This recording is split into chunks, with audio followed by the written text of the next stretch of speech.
What's going on YouTube, Diggy546? I really don't know what my takeaway for this game would be.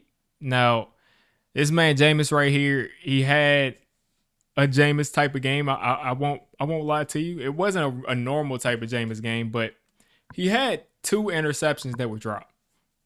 And usually in the games that he wins, it's because, he had two interceptions or three interceptions that were dropped. And he probably did have three because he had one that was clear dropped, another one was caught, and his own linebacker came and like crashed into him and broke up the pass. And then the third was on that deep route to Hyatt where he just dropped it. The defender just dropped the interception. And then, of course, the fourth one is on a route that Hyatt should be in a place that he's not, and runs the wrong route. Jalin Hyatt does. Where he didn't run the wrong route. He gave up on the route. And even on that other thing that was an interception where it was Hyatt basically down the seam, Hyatt just stopped running. So, I mean, how many times does Hyatt have to lay out, lay out his quarterback to dry? How many times does Hyatt have to lay out his quarterback to dry before we say enough? How many times does Hyatt have to stop on routes, run the wrong routes, drop passes, not get open the entire game and just do cardio out? How many times does Hyatt have to do this stuff before we say, okay, maybe it's not working out? Maybe Jalin Hyatt is not a good player. Maybe Joe Shane, you made a wrong pick. I don't know. Maybe Joe Shane, maybe you made the wrong pick. Maybe the fact that you and Brian Dable wanted to take him in the second round was idiotic. Jalin Hyatt cannot play football in the NFL. He can't. He can't. I saw him on a stop route about 15 yards downfield, and I was like, that was the best wide receiver play I've seen him make, like, in his career. And that was just a stop route. So it's like, when are we going to say, like, Hyatt is no more? We literally just, I mean, listen, we got Hodgins, which I was excited about, and I'll talk about that. But Lil Jordan Humphrey walked to the Broncos. He just walked back to the Broncos because Jalin Hyatt is on this roster. Why is Jalin Hyatt on? Most of the time, he was inactive this year. Then once he started getting jerseys because everybody got hurt, he just doesn't do anything. And we just continue to give this guy opportunity after opportunity after opportunity. And when is it enough going to be enough? I just don't get it. So, if you all can't tell, as I'm just kind of ranting, Jalin Hyatt, at the end of the game, as the Giants offense drives all the way downfield and is there to try to score a touchdown, either tie the game or go for two and win it, you got Jalin Hyatt on a corner route. Jameis trusts him because, he's a quarterback. Why not trust your guys? And Jalin Hyatt stops on the corner route. It gets intercepted and, game over. What can I say? Mike Kafka today, I'll say, he pretty much coached his game similarly to Dable as far as like the game plan, as far as like, we're going to run the ball. We're going to kind of play 4 yards in a cloud of dust. But this is with your backup quarterback. So I'm not too upset about that. We should have won doing that. I can't say Mike Kafka coached a bad game today. One thing that I'm noticing, that I noticed already with Kafka, is that we run the ball almost every first down. And it's just predictable. So we probably got to stop doing that. I want to pull up the numbers on the run game today because I think we did actually have a nice yards per carry at the end of the day, probably. Let's see. Tracy, 88 yards. Singletary, 44 yards. Singletary averaged 2.8 yards a carry, but he got 16 carries. Kept at it. So the Giants today ran for 142 yards. Packers ran for 128, but they had 88 in the first quarter. So we pretty much nipped that in the bud after the first quarter. But also, Josh Jacobs was hurt. 2 sacks given up, both by Michael Parsons. It's kind of a debate if it's on Andrew Thomas or not because Andrew Thomas on both plays blocked him around the corner. And, Andrew Thomas just kind of just like starts to just like casually walk around after he blocks a guy and he's gone around the corner. It's like, he's like, after a while, he's just kind of gives up on the play. He's not going to fight a guy the whole play while the quarterback's running around. He just doesn't do that. Or maybe he thought that, Jameis would be able to get the ball off in time at the end of that game. But it that's something I'm noticing. Andrew Thomas won't fight through the whole play. Um, what else am I missing? What else am I missing? Hodgins, the leading receiver today. What big wow. I'm so surprised. Isaiah Hodgins, basically Daniel Jones' favorite receiver in 2022, is nope, like basically the favorite receiver. We just threw him away for no reason.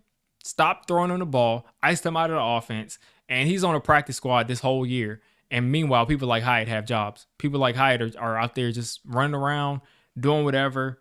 And Hodgins, nowhere to be found, not getting any passes. Today, six targets, 5 catches, 57 yards. Had a ball game for me. Had a nice game. Tracy had 50 yards receiving. So I wouldn't say that any player necessarily annoyed me besides Jalin Hyatt. The defense is horrible. Shane Bowen. Hopefully after this week we got our sea legs underneath us. We understand what it's like to be a head coach now, Mike Kafka. Now it's time to talk to Shane Bowen, take him in the room, and say, listen, man, it's time to go. Like, I hate to do it, man. I hate to do it. But Shane Bowen, he has been doing a terrible job with this defense. In the second half, especially, this defense, they just collapse completely every time. The pass rush disappears. So is it, and that could be a Dable conditioning issue. So they disappear in the second half usually. But Bowen is just not able to get off the field in the second half. If I look at the scoreboard here, let me see. If I look at the scoreboard here, 0 points in the first quarter, 13 in the second quarter, 6 in the third, 8 in the, like, every time they needed points in the second half, they got it. They missed some extra points. We were basically, and you can't say like, oh, this because the offense wasn't doing anything. They were tired. Let me look at time of possession because I'm pretty sure we dominated it. The Giants had 35 minutes time of possession. The Packers had 24. We held the ball for 10 minutes more than them. But our defense continued to give up these 4-minute drives where they just go right down the field, score a touchdown. It's what are we doing? What are we doing? So maybe this is the thing that makes us move on from Shane Bowen. Maybe not. But until we move on from Shane Bowen and this defense, the same thing is going to continue to happen. The same thing is going to continue to happen over and over and over again. Every week. Every week is going to continue to happen. And I see somebody in my stream saying, I got to see a corny McKinney tweet. Yeah, Xavier McKinney is 100% going to tweet out something really weird. We're not going to understand. It's going to be so like wrapped up in mystery, but he's going to definitely say something. I mean, listen, it is what it is. The Packers, they made some big plays. They made some nice contested catches against Deonte Banks and Corey Black, but I can't really say what I'm mad about because, like, it's obviously the same thing. We gave up another fourth quarter lead. This was only a 1-point fourth quarter lead, but a fourth quarter lead nonetheless. And getting Jackson Dart back next week should be good. We'll see how this offense looks next week. I think they look pretty decent today with Jameis Winston in it. So with Jackson Dart back next week, you know, going against what I think is a better team, we'll see how they look. So what are we now? What, 2 in a million? I don't even keep track of the loss. 2 in a million now. Not making the playoffs. Kafka's got 6 more games, I think. Maybe 5 or 6 more games to prove himself. You got to get wins. Listen, you can. The offense can be humming all you want, but you got to get wins.